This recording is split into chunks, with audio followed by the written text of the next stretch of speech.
지역의 이슈를 다양한 관점에서 알아보고 소통하는 시간, 시사 토크쇼 이슈앤팩트체크입니다. 최근에 전 세계에서 가장 큰 모바일 축제인 MWC가 스페인에서 열렸다고 합니다. 이 행사는 모바일 올림픽이라 불릴 만큼 전 세계 첨단 기술이 집약된 그런 행사였는데요. 당연히 전 세계 이목이 집중됐었습니다. 바로 이 현장에 미래 산업 트렌드를 확인하기 위해서 구매에서도 많은 분들이 찾았는데요. 여기 참여하신 두 분과 함께 이 얘기를 해보도록 하겠습니다. 자, 금호공과대학교 곽호상 총장 그리고 구미상공회의소의 윤재호 회장 두 분 모셨습니다. 어서 오십시오. 안녕하십니까. 반갑습니다. 네. 자, 먼저 곽호상 총장님께 여쭙겠습니다. 사실 낯선 이름인데요. 세계 이동통신 전시회 MWC 어떤 행사인지 좀 소개를 해주시죠. 네, MWC가 모바일 월드 콩그레스의 이니셜을 딴 약자입니다. 우리말로 그냥 직역하자면 세계 이동통신 박람회 뭐 이 정도가 되겠고요. GSMA라고 이동통신 그러니까 국제적인 이동통신 사업자들이 만든 협회가 있습니다.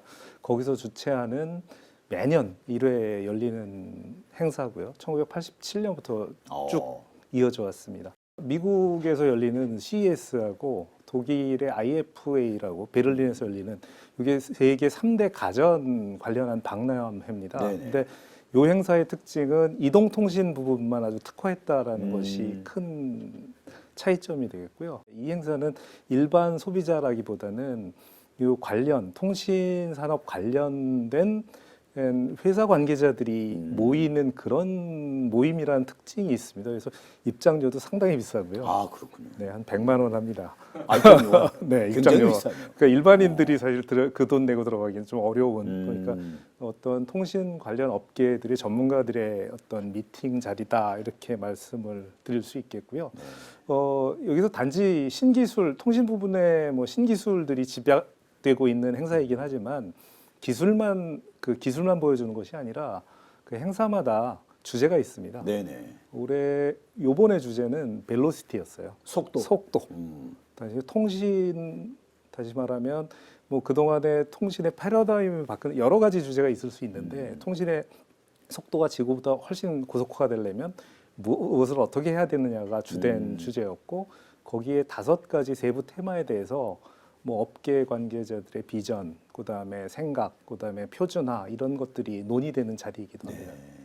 그러니까 메인 주제는 속도, 벨로시티였지만 이면을 관통하고 있는 것은 how, 어떻게였군요. 네, 뭐 구체적인 세부 주제를 보면 좀 더 명확해지는데요. 세부 주제 5개가 첫 번째가 5GX, 이걸 어떻게 가속화할 것인가라는 뜻이고요. 그다음에 요즘 관심이 많은 리얼리티 플러스, 그다음에 개방형 네트워크, 핀테크, 디지털 에브리띵입니다. 그러니까 여태까지의 통신의 개념이 주로 뭐 단말기와 단말기의 통신이었다면 지금 6G로 가는 단계에서 6G가 되면 모든 사물끼리 통신한다는 게 기본 개념이거든요. 그래서 그것과 관련된 많은 이야기들이 이루어졌습니다. 아무래도 첨단 박람회이니만큼 다양한 신기술이 선보였을 텐데 총장님 보시기엔 어떤 기술이 어떤 부스가 인상적이었나요? 부스는 제가 봤던 것 중에 재밌었던 거는 노키아가 예전에 통신에서 상당히 잘 나가던 업체였는데 좀 그동안 좀 주춤했지 않습니까? 근데 6G를 겨냥을 해서 예를 들면 소재부터 부품, 장비, 서비스까지를 종합한 나름대로의 어떤 자기들의 계획들을 보여줬어요. 그래서 노키아가 와신 상담하고 있구나라는 것들을 느낄 수 있었고요.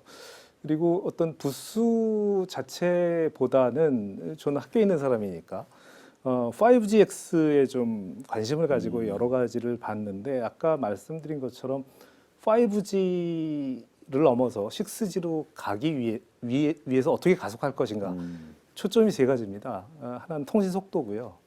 두 번째는 그 레이턴시라고 해서 지연. 그러니까 통신 시작하면 이게 신호가 작동할 때까지 지연 시간이 있는데 그거를 어떻게 줄일 거냐.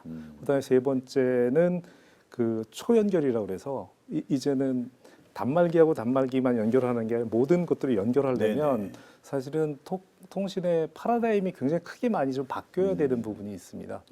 예를 들면 지금 기지국 통해서 인터넷 연결을 하는 그런 시스템에서 로컬의 여러 가지 장비들이 다 서로 통신을 하려면 그 지역적으로 여러 군데 데이터가 막 쌓이게 되고 그런 것들 어떻게 관리하고 어떻게 연결하고 할 것이냐 이런 이슈들이 있는데 그런 것에 대한 뭐 여러 가지 예측 기술 뭐 이런 것들이 소개됐다고 생각을 하고요.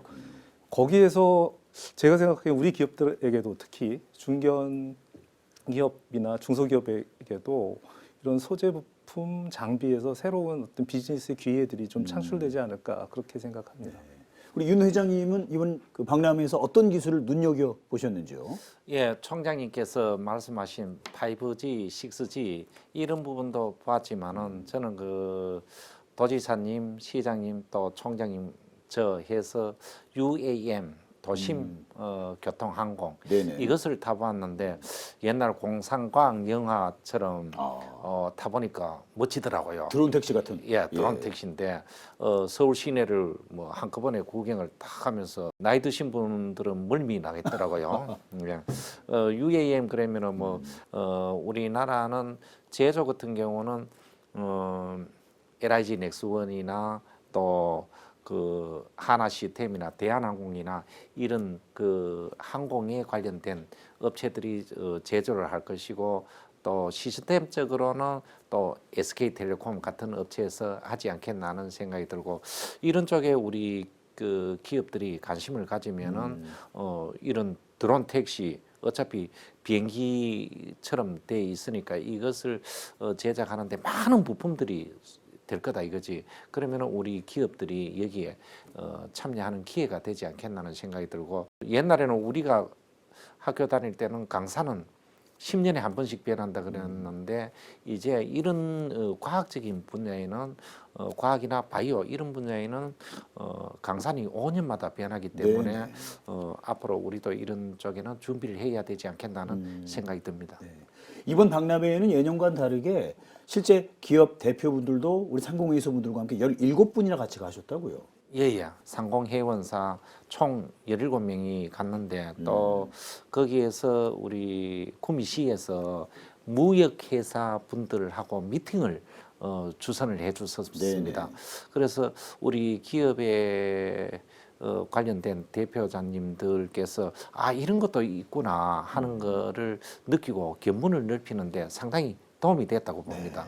그래서 앞으로 상공회의소에서는 CES나 MWC 또 뭐 독일 하노버 산업박람회라든지 이런데 그 참가를 많이 할 수 있도록 하고 또 직접 참여를 해서 우리 고유의 아이템을 뭐 가공이든 뭐 일부라도 이렇게 우리가 수출을 할 수 있는 거를 홍보를 해서 그 기업에 맞는 업체와 이 매칭을 해서 앞으로 넓혀 가야 되지 않겠나 하는 생각이 듭니다. 물론 이 자리에서 안주해서 대기업에서 주는 일만 받아서 먹는 것도 중요하지만 우리가 앞으로는 이런 쪽에 개발을 해야 된다고 생각이 듭니다. 네.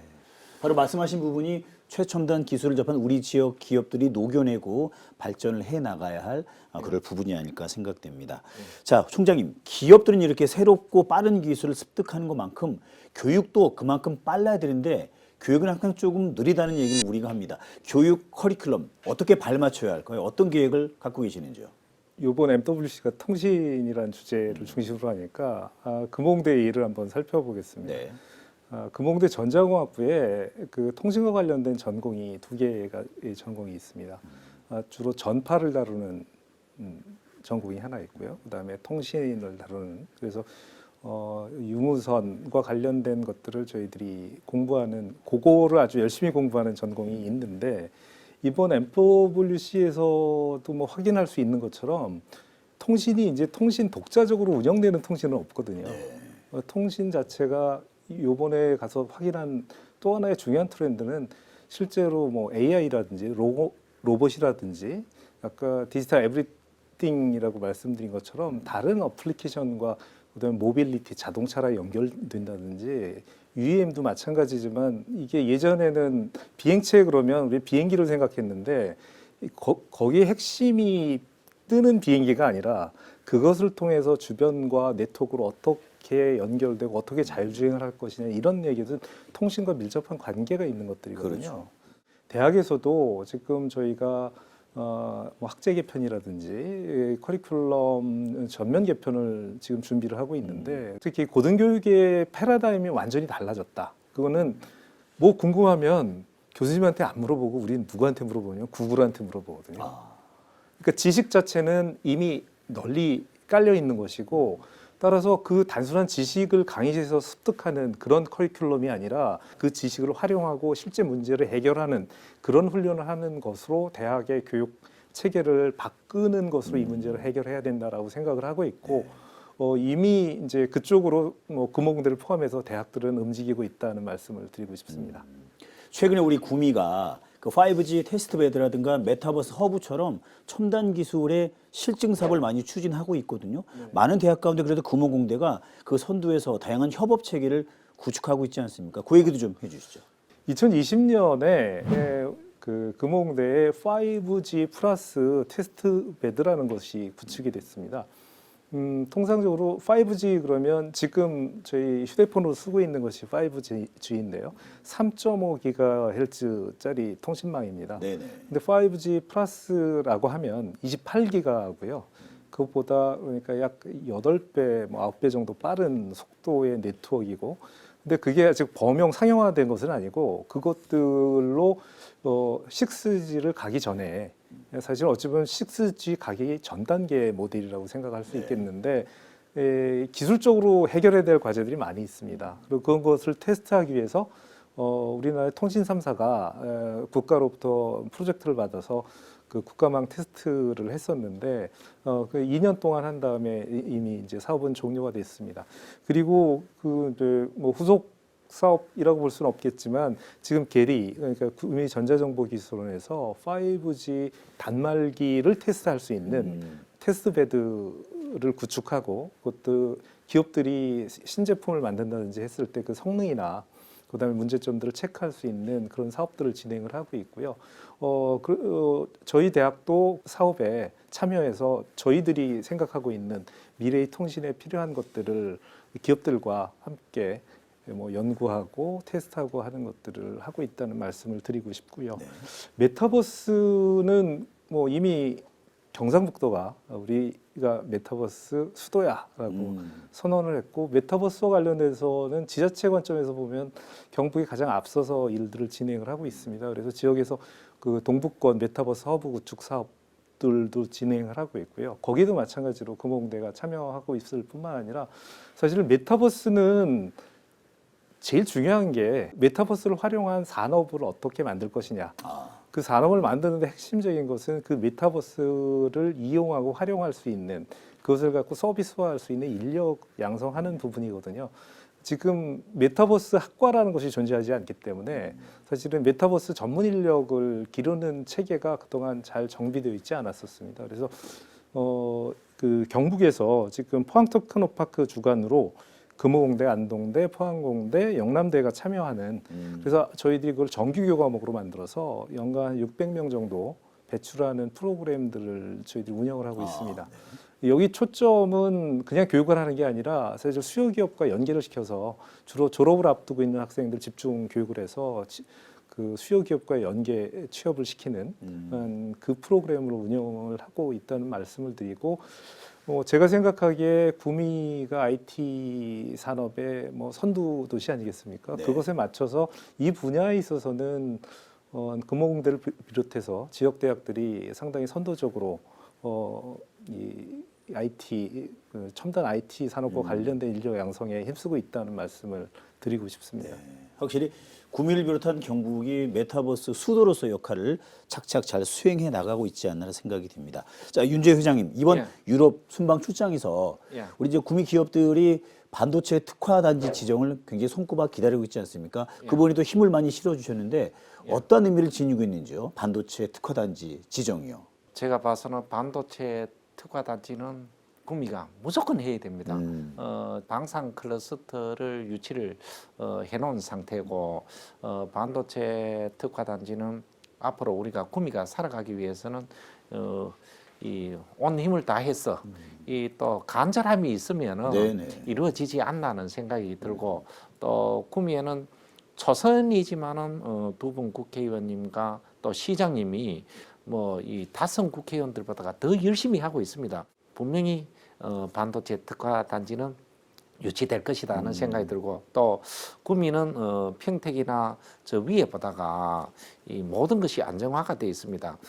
평택 같은 경우는 옛날에 반도체 공장을 유치하는데 이 유치는 됐지만은 공사하는데 시간이 많이 걸렸습니다. 그거는 전기를 두고 전기를 준다 안 준다 이런 그 지역 간의 트러블도 많이 있었습니다. 네네. 그런데 우리는 동해안에서 원자력이 가까워서 전기가 풍부합니다.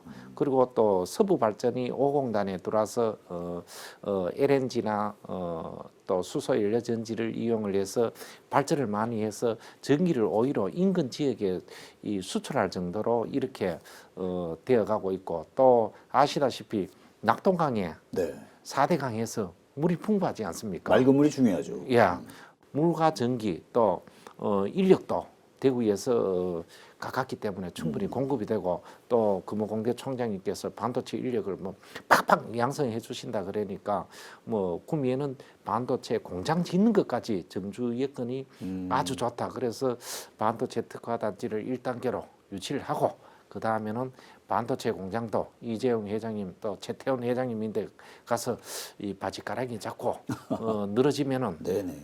구미에 반도체 공장도 지어주지 않겠나는 생각을 하고 있습니다. 자, 그런가 하면 이제 금호공대는 프랑스의 그르노블 대학과 인재 교류 협약을 맺었다고 들었습니다. 대학과 대학끼리. 이 그르노블 대학에 대해서 좀 소개해 주시죠. 네, 먼저 그르노블이라는 곳이 어디 있는지 먼저 말씀을 드려야 될 것 같은데, 프랑스 남부에 있습니다. 네네. 그래서 가서 보니까 알프스가 이렇게 한눈에 보이는 아, 정말 경치가 좋은 곳이고요. 이 도시가 구미랑 굉장히 많이 닮아 있습니다.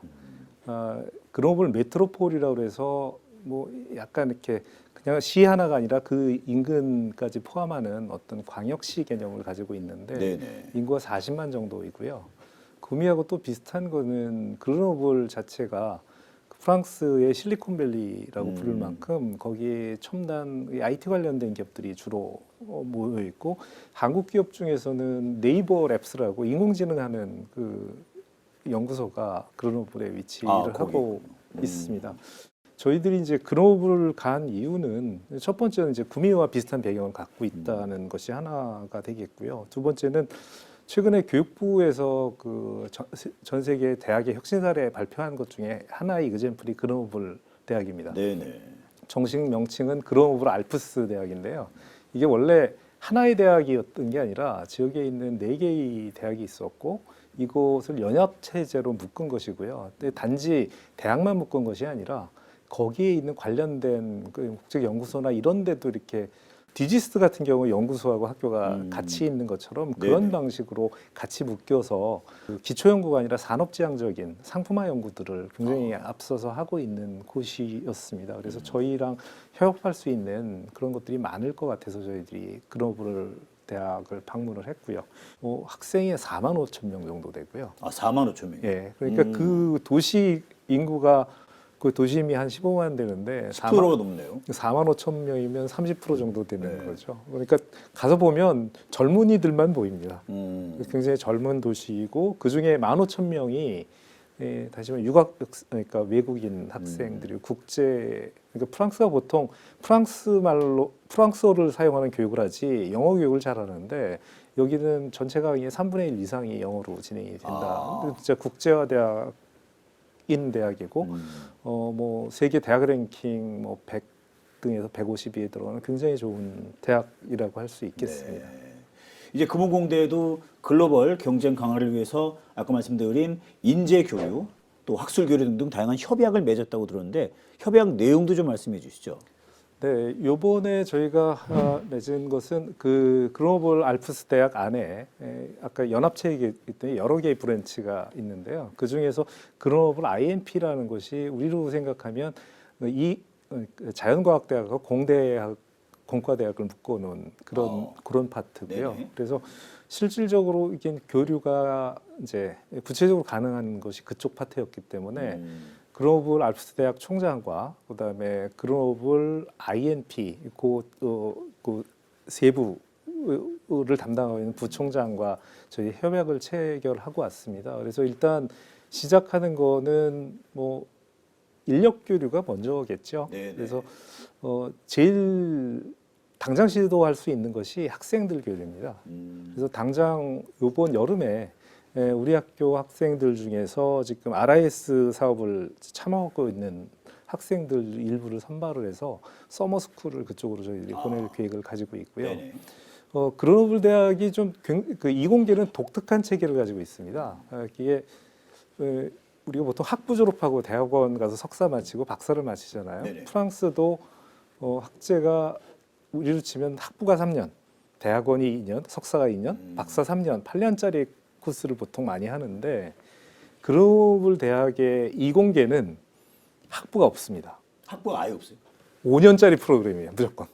아. 그러니까 학부만 3년을 하는 게 아니라 네. 거기는 들어가면 무조건 석사까지 5년을 해야 되는 프로그램이고요. 졸업하기가 상당히 까다롭다고 합니다. 기준이 높은데 그 중에 이 친구들이 강조하는 것 중에 하나가 반드시 인턴십을 연구기관이나 산업체 가서 인턴십을 할 것을 요구하고 있고 가능하면 국제적인 인턴십을 하는 것을 권장을 하고 있습니다. 예, 그래서 구미 얘기를 했고 저희 학교 이제 얘기를 했더니 그쪽 학생들을 보내는 것에 대해서 굉장히 큰 관심을 표현을 했고요. 요즘 K 콘텐츠, K 드라마나 K 팝 이런 것 때문에 유럽의 젊은 친구들이 뭐 대한민국을 굉장히 좋아하는 학생들이 많다고 합니다. 그쪽 부총장님한테 직접 들은 얘기인데 따라서 한국에 이 인턴십으로 갈 수 있다는 걸 포스팅을 하면 한국이 굉장히 핫하기 때문에 많은 학생들이 지원을 할 거다. 그래서 그 구체적인 프로그램 같이 만들어 보자라는 얘기까지 나누고 왔고요. 그래서 올해 학생들 교류부터 시작해서 내년에는 저희들이 교원도 교류를 하고 가능하면 도시 간에도 유사성이 있기 때문에 컨퍼런스 같은 것들을 공동 왔다 갔다 하면서 공동 개최를 하는 것들로 발전을 시켜 나갈 예정입니다. 그런 내용의 MOU를 맺고 왔습니다. 그러니까 금호공대에서는 유럽으로, 유럽인들은 또 우리 구미로 네. 자주 오겠네요. 자, 윤재호 회장님, 그 지역 기업이 해외 시장 진출한다는 게 정말 하늘의 별따기 아니겠습니까?